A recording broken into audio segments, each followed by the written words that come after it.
lot of mother-in-law jokes out there, some good, some bad.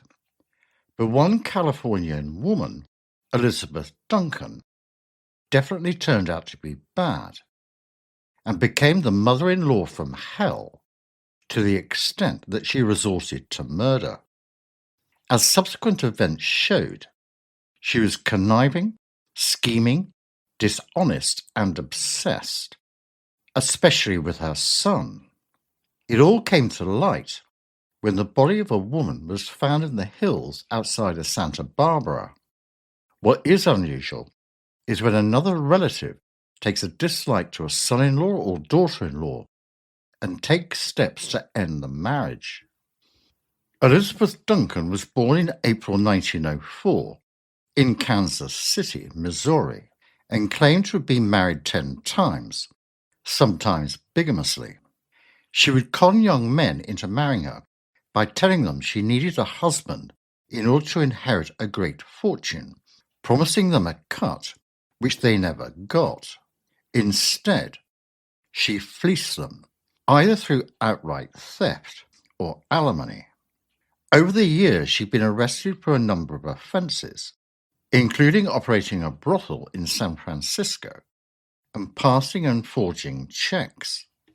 She had 4 children, one of whom, a daughter, had died aged 15, but it was her son Frank, who was very much the centre of her life and was the favourite who she doted on constantly.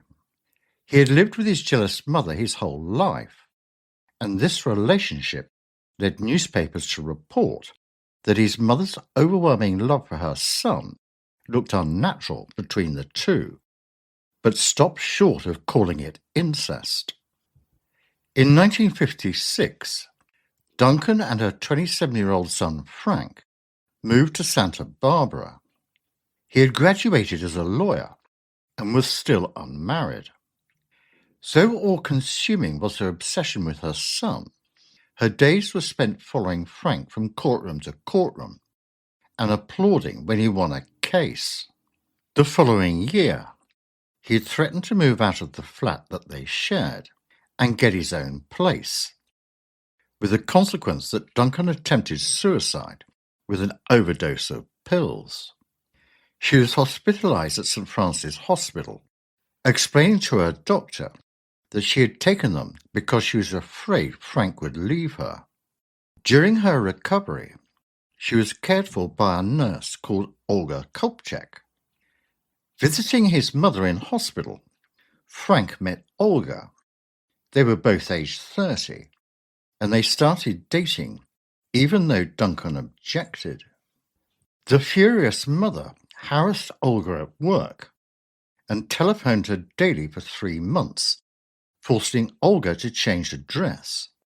Duncan admitted later to plotting to kidnap Frank to try and talk some sense into him. She didn't want to lose her son from her life because she couldn't stand to be alone. She told Olga to leave her son alone and frequently threatened to kill her if she did not stop seeing him. On one occasion, when Olga said that she and Frank were going to be married, "You'll never marry my son. I'll kill you first." After a few months, they secretly married on June the 20th, 1958, after learning that she was pregnant. When Duncan learned of the marriage, she declared that she would not allow them to live together.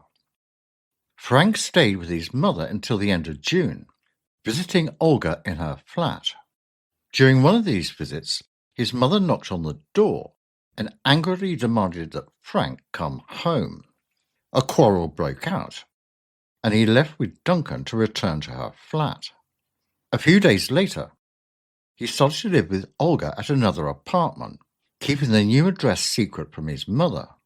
In the middle of August, Duncan discovered where Olga was living and gained admittance in her absence, apparently for the purpose of discovering whether any of Frank's clothes were there. She is quoted as saying to the manager of the block, "She is not going to have him. I will kill her if it is the last thing I do." At the end of August, Duncan arranged with an ex-convict, Ralph Winterstein, to assist her in carrying out a fraudulent plan for the annulment of the marriage between Frank and Olga. Duncan posed as Olga and Winterstein as Frank. After a brief, uncontested hearing, in which Winterstein testified that Olga had never lived with him since their marriage, that she refused to do so, and that she had told him she had never intended to go through with the marriage, the divorce was granted. Duncan later proposed to Winterstein that he take care of Olga. He refused, but did not report the incident because he was afraid of getting into trouble as a result of the fraudulent annulment. At a later date, Duncan admitted to planning to kidnap her son. Frankie had just lost his mind over Olga, she said. So I called my sister in Los Angeles and told her to rent an apartment for me. I was going to tie him up and take him down there to try to talk some sense into him. I didn't want to lose Frankie. I couldn't stand life alone, and I knew it. In November, Olga, who was by now 7 months pregnant, disappeared. A couple of weeks earlier, Duncan went with her friend, Mrs. Short, to a cafe in Santa Barbara.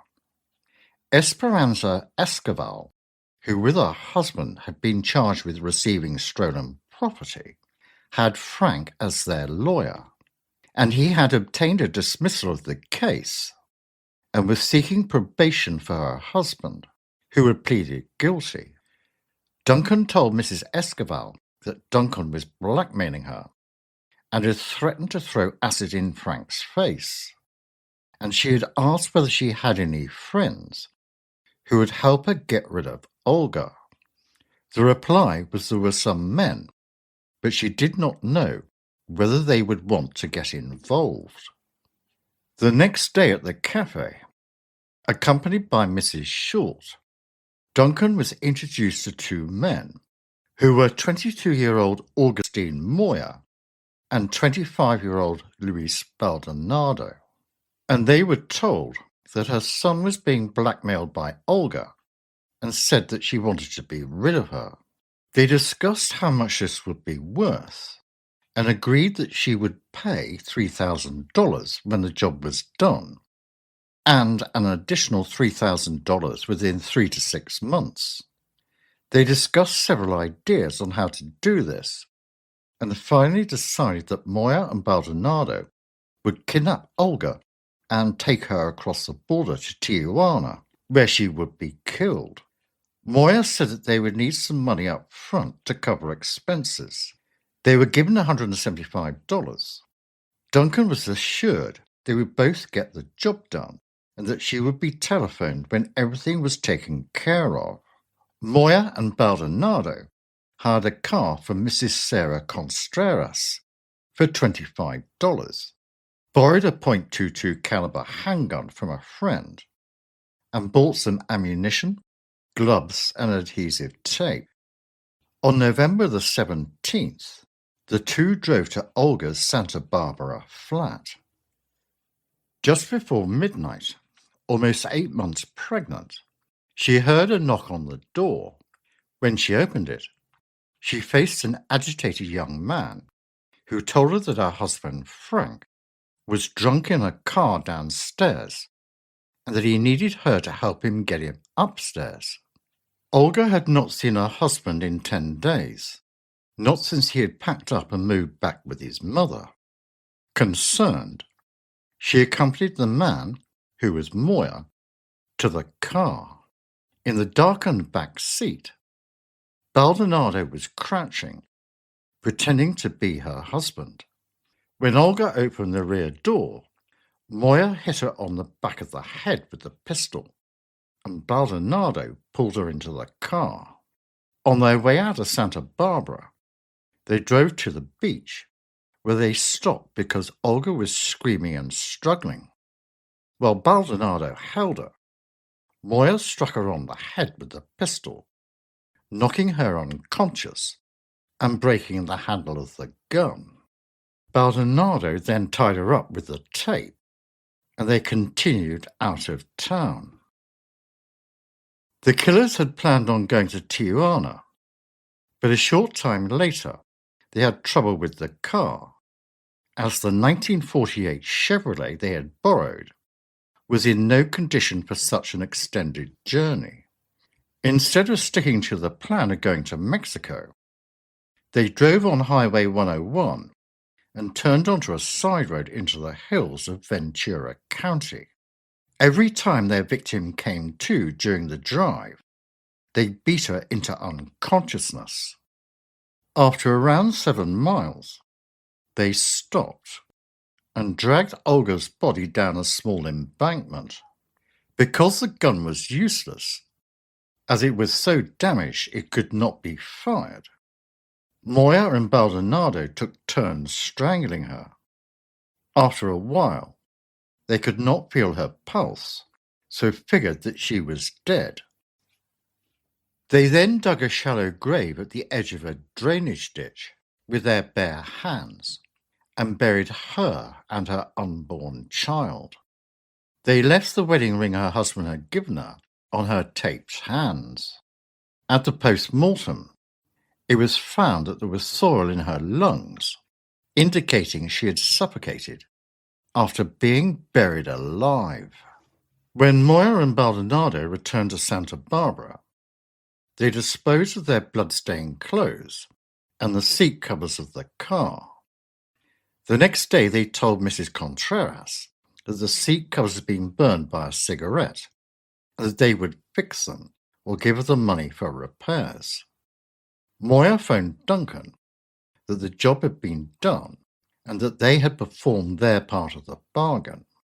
She said that she had not been able to draw any money out of the bank because the police had been inquiring about Olga's disappearance.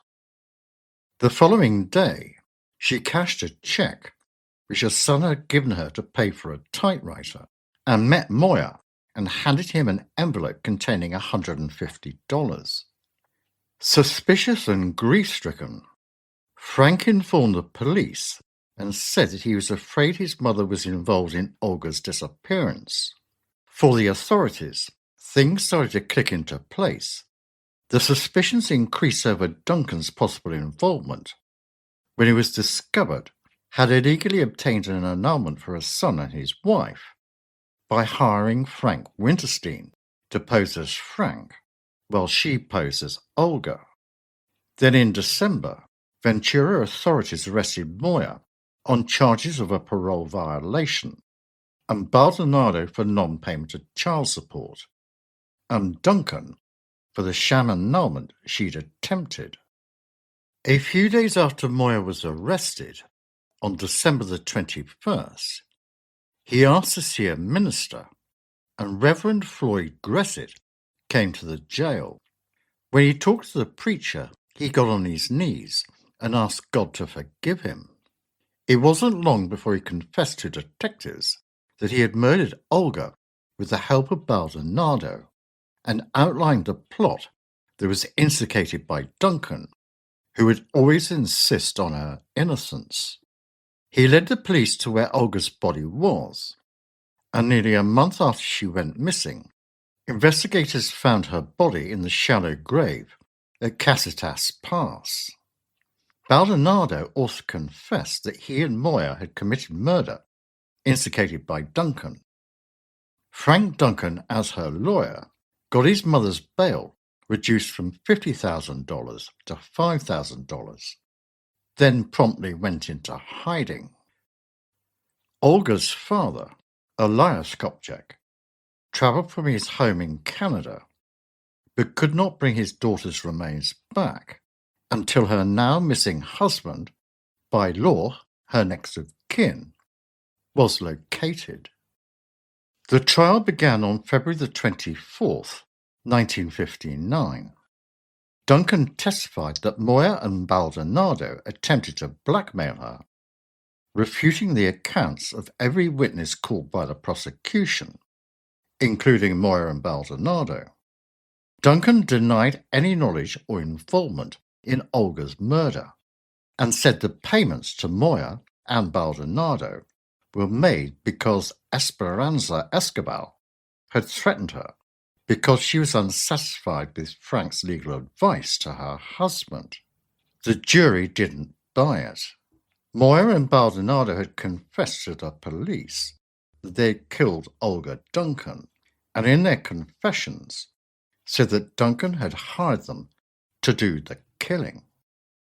The jury took 4 hours and 51 minutes to find her, Moya, and Baldonado guilty, and all three conspirators were sentenced to the state's fixed punishment of the death sentence. Duncan was found to have been sane at the time of the commission of the offence. Her execution was delayed twice. Both times her lawyers argued that sensational publicity and other circumstances prevented their client from receiving a fair trial. In 1962, the court refused to hear another appeal. Frank Duncan fought for his mother until her end. At the time of her execution, he was in San Francisco, pleading her case before the U.S. Court of Appeals. On the morning of Wednesday, August the 8th, their appeals exhausted, the three convicts were on a one-way trip to San Quentin's infamous gas chamber, and the last triple execution to happen in California. Moya and Baldonado died next to each other, strapped into the metal chairs of California's notorious death chamber. In the afternoon, when Duncan was led into the execution chamber, she looked around and noticed that her son was not present. He was still in the federal court, trying to win a last-minute reprieve for the woman who killed his wife. "Where is Frank?" were 54-year-old Elizabeth Duncan's last recorded words. She was the last of 4 women to be put to death in California. Around 200 men had been executed previously in this way, until the United States Supreme Court suspended the death penalty. Olga's pregnancy and the subsequent marriage ignited the deadly fury that eventually sent Duncan to the gas chamber in San Quentin.